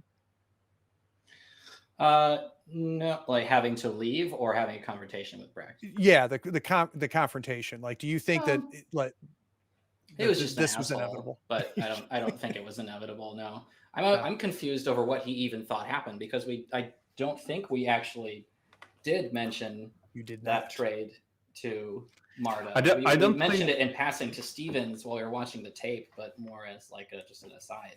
So I don't even know what he was talking about. I don't think it mattered because we didn't give him anything, not even a hint of an answer. So he would just hate us for, drinking and eating. Like, Yeah, And keep they in both mind, certainly started the combat. yeah, and he and his goons were leaving the audience with Sister Malta, but as you guys were coming in, also remember. yeah, bumping. Yeah, I was going to ask what that was about, but then they started swinging crowbars. So, Watts or DZ, the four of you are headed back to your ship, or headed at least to the scrapyard. How you as a player, what do you think? What's next for you? Well, we luckily, in our quick thinking, got the tomato message off before Brech showed up. So I would expect, or I would hope to see Dean or one of his representatives show up at our ship. So the immediate plan is to get shelter in our ship as soon as possible, and then wait to see who comes for us, whether it's Dean or whether it's other people from the colony. So, Nick, if you were to put together a highlight reel for this episode, what are the 2 or 3 moments that you think really stuck out? The one night with Robot was just it was hilarious. I love that twist to it, but the having to stomach the food, like we were totally against it, and then all of a sudden it's like, okay, we got to buy some time, and it's either A or B, and I think that's a defining moment of where our characters are finally settling in on this harsh reality, and it's either survive or starve, and it's like this is someone else said it earlier, it's the lesser of the two evils at this moment. It's just a matter of selecting that. So that, and I didn't, the way I roll, I had no intention of fully unloading on Brech. I was thinking, oh, shoot him in the leg or something, and then it was hit. It's like, shit, okay, that happened. So that, I think that was another defining moment of really forcing us in a direction. Is there any unanswered questions for you, or do you think you fully understand the colony? I think I fully understand the colony. It's the religion thing that is the big mystery for me, and how this all interacts with what happened on our ship, and that's the big question that I want to see if there's any more answers to. So, Vaslav, I know you did too, Kyle. The 3 of us all backed the Mothership Kickstarter without even thinking about it. So, those of you watching, Definitely. depending on when you're watching this, you're going to want to get your hands on that. Bigger picture, Vaslav, because you're a GM like I am. Mm-hmm. What's working for you over the last 5 sessions, and what's not clicking for you? And this could be story, setting, mechanics, all of that. What's working and what's not working for you? The immediate plus is the setting and the story. It's just awesome.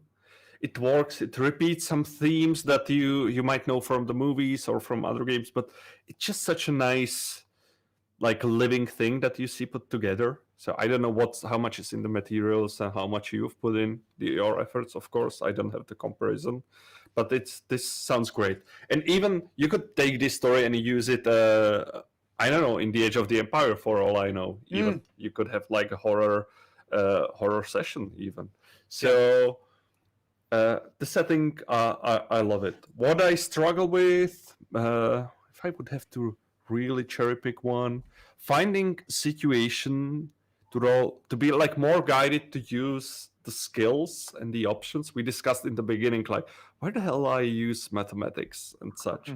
Because usually the basic encounters that you have is like overcome obstacle physically, so it's usually strength, agility, it's a combat, or it's a dialogue. And the systems usually are putting the skills into these 3 groups. And if you have something more, let's say, like the mathematics, something more common, you have to think about a way how to interpret that to put it in the system. So that's something. I have tactics, for example. I was thinking like major, thinking more tactically, and I didn't know how to really smoothly put that thing in, and it mainly guides the character of the major. So I'm trying to think of what he would tactically do and what orders he would give, but not really mechanically. So what's interesting to me about that, because I definitely understand what you're saying there, Vaslav, and what's interesting to me about that is that the skills in this system are kind of this weird hybrid. So they're not skills like you see in Pathfinder or D&D, right, where you roll your skill, right? So you use the skill, or same thing like Call of Cthulhu, right? But it's not quite like Fate either, where you're just invoking a skill.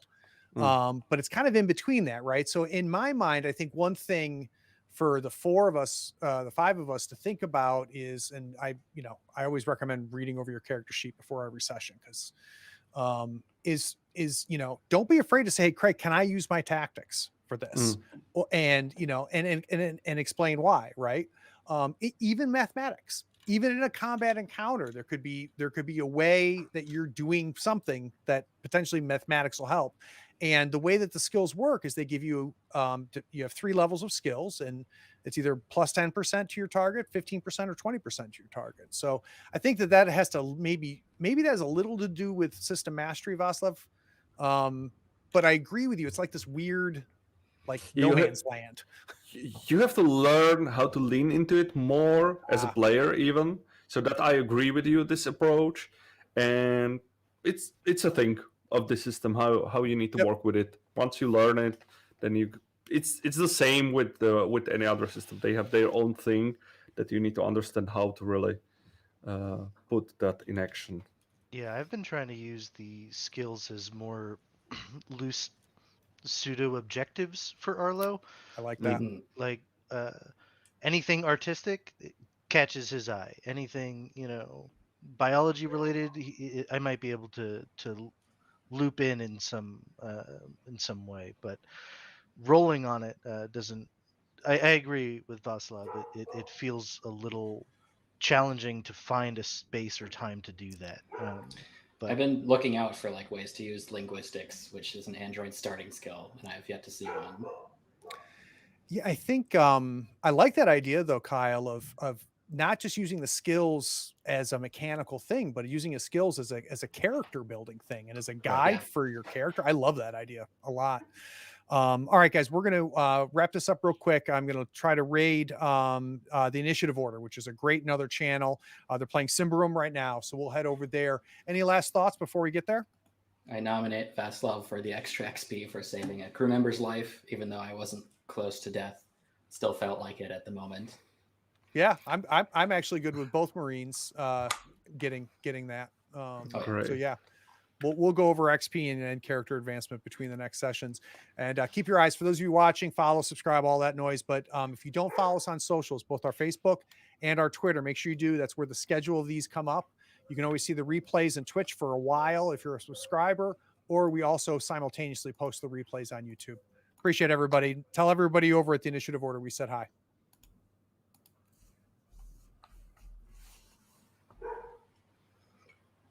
Thanks, Craig. You're welcome, DZ. Thanks for the So sub, much man. fun. Yeah, apparently I can sub for free with Prime. Yeah, I appreciate it. that was a really great session. I feel like last session was a little bit of a tonal whiplash, but this one got us back into the stress, I think. Oh, nice. Yeah. That's nice, true. Good. I felt the whole time that it was building towards an encounter, and I'm like, what is it going to be, though? And when? What are we going to be fighting people or the monsters again? So many directions where the conflict could appear. Yeah. And I was like, oh, Yeah, I don't think there was a right direction that avoided conflict. With all the different paths going, oh shit, we got to chop people's hands off, or we got to start a revolt that's going to cause people. What I love, in the beginning, we discussed what's going through our heads, and I was like, the major is not thinking like if he's